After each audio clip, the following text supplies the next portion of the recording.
कभी सोचा है इन बादलों के बीच से इन खूबसूरत रास्तों का सफ़र करना कैसा होता है, जहाँ रास्ते कम नज़र आते हैं और मॉनसून में नेचर की बादलों की खूबसूरती और बढ़ जाती है,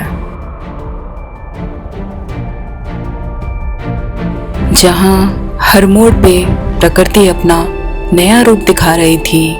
बस मॉनसून के उसी जादू को महसूस करने के लिए मैं पहुंच गई ईस्ट सिक्किम।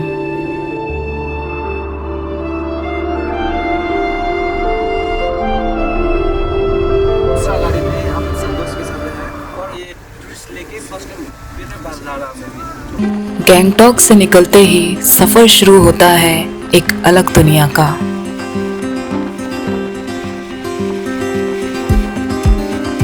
इस समय मॉनसून अपनी पीक पर है और नज़ारे इतने प्यारे मानो आसमान से बादल खुद नीचे उतर आए हैं।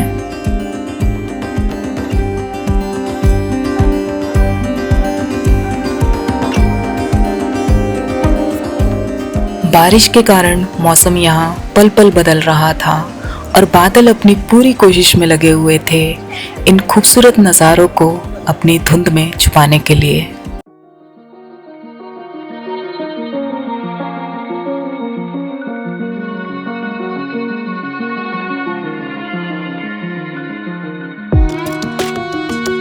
ईस्ट सिक्किम आने के लिए परमिट ज़रूरी होता है, जो इजीली ऑनलाइन या लोकल एजेंट के थ्रू बनवाया जा सकता है।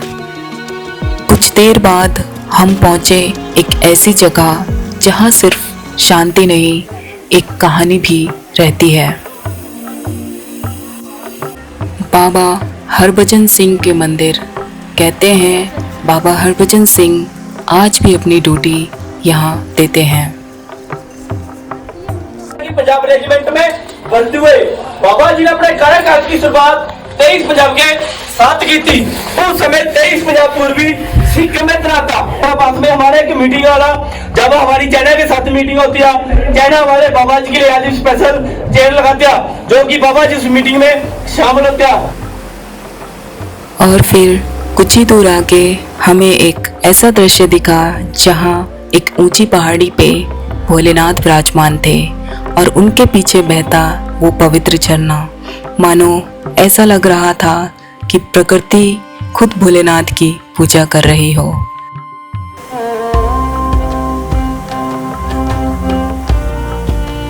मॉनसून का ये सफ़र एकदम अनप्रेडिक्टेबल था। कभी तेज बारिश, ये घने बादल और ये तेज हवाएं। ऐसा लग रहा था जैसे नेचर अपनी खूबसूरती छुपा छुपा के दिखा रहा हो। यहाँ की खूबसूरती के साथ मैंने यहाँ बाबा हरभजन सिंह के बारे में भी बहुत कुछ जाना। एक इंडियन आर्मी ऑफिसर के जैसे उनका ऑफिस है, उन्हें छुट्टी पर भेजा जाता है और उनके लिए सुबह शाम का खाना भी दिया जाता है।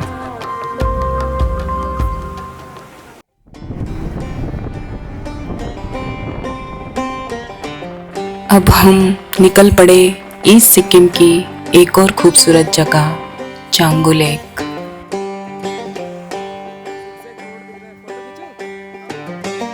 लगभग 12,000 फीट की ऊंचाई पर बसी ये लेक गैंगटॉक से करीब 40 किलोमीटर की दूरी पर है।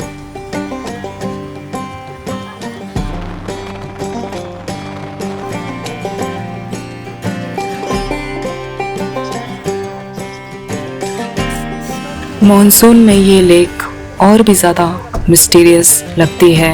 कभी पूरी तरह बादलों में छुप जाती है और कभी एकदम से साफ होकर अपनी असली खूबसूरती दिखाती है।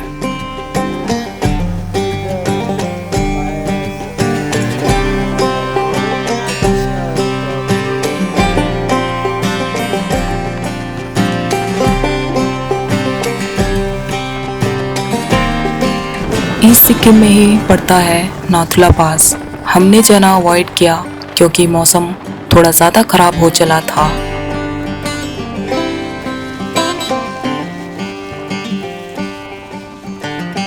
मॉनसून हो या विंटर, इस जगह की अपनी एक अलग ही खूबसूरती है।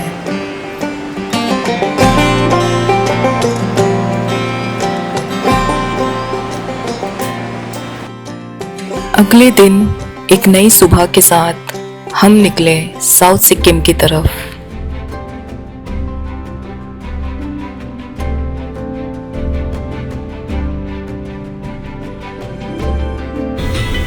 पूरा वाइट आउट हो चुका है, कुछ दिख नहीं रहा। रोड बहुत खंडार का दिख रहा है, खत्म हो गया, खत्म ही हो गया पूरा। हमारे ड्राइवर भाई एकदम सुपर हीरो। अरे बाप रे, ये तो सच में बड़ा है। अरे कुछ नहीं है इधर तो।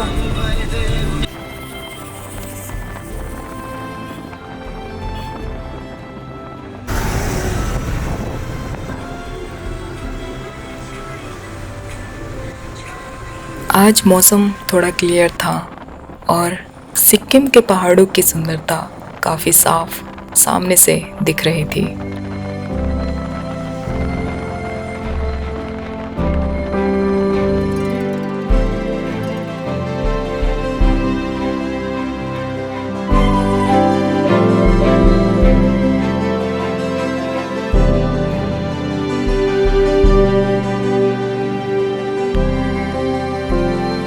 सबसे पहले हम पहुँचे नामची के सिद्धेश्वर धाम, जिसे चार धाम के नाम से भी जाना जाता है।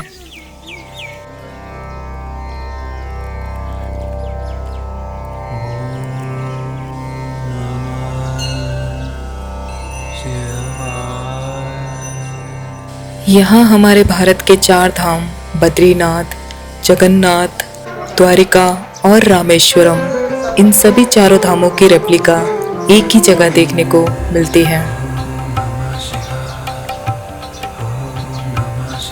और सबसे खास यहीं पे लगभग 87 फीट ऊंची शिवजी की प्रतिमा भी है।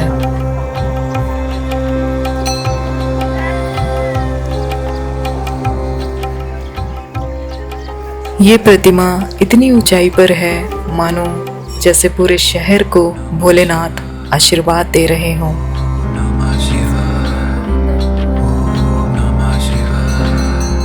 मंदिर की घंटी की आवाज, हवा की ठंडक और आसपास का पीसफुल इन्वायरमेंट, ये जगह सिर्फ देखने के लिए नहीं है, यहाँ बैठ के कुछ शांति भरे पलों को बिताने की है।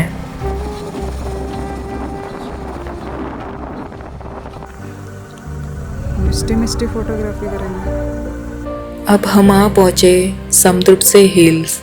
यहाँ पर आते ही मौसम थोड़ा फॉगी सा हो गया था।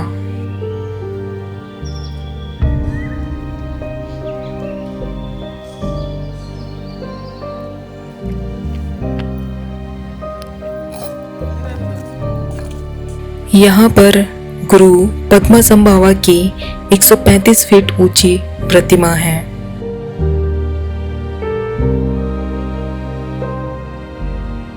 कहते हैं यहाँ आकर सच्चे दिल से कोई विश मांगो तो पूरी हो जाती है, और इसी जगह से पूरी वैली का 360 व्यू देखने के लिए मिलता है, जिसमें नामची वैली और आसपास की पहाड़ियों का नज़ारा साफ दिखता है। और अगर मौसम साफ रहा तो कंचनजंगा पीक्स के भी दर्शन हो सकते हैं।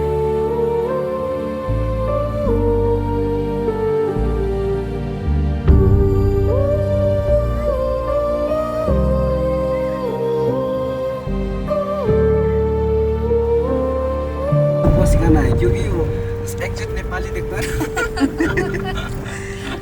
वो नेपाली जैसा दिखता है ना।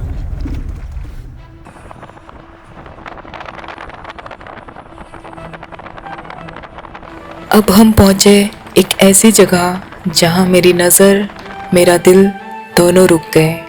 टीमी, साउथ सिक्किम का एक छुपा हुआ खजाना।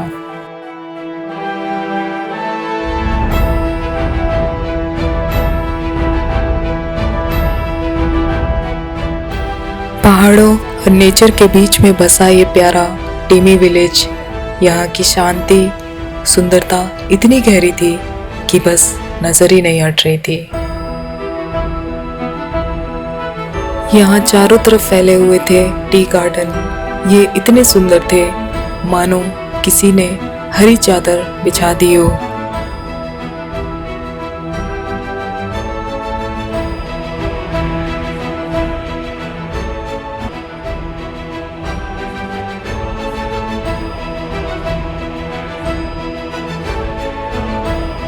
कुछ जगहें ऐसी होती हैं जहां हम बोलना भूल जाते हैं और बस निहारते रहते हैं। मेरे लिए सिक्किम एक वही जगह है।